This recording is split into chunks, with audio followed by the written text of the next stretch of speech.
আর তাহলে মোট লাভ কত টাকা হয়? 100 টাকা হয়ে যায়। উত্তর 100 টাকা। 50 টাকা দরে 25টি খাতা কিনে 8% লাভে বিক্রয় করা হলো, মোট কত টাকা লাভ হলো? তাহলে দেখেন যে এখানে 50 টাকা দরে কতটি খাতা ক্রয় করেছে? 25টি খাতা।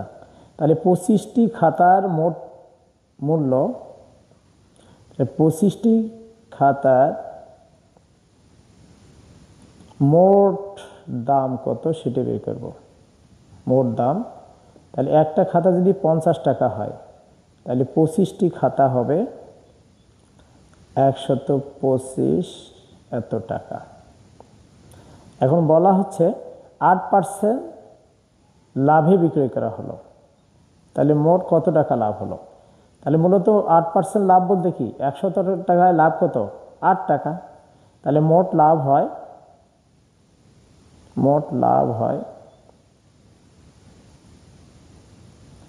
1250 এর কত পার্সেন্ট? 8%। 8%। তাহলে এখানে 1250, 1250 এর 8/100।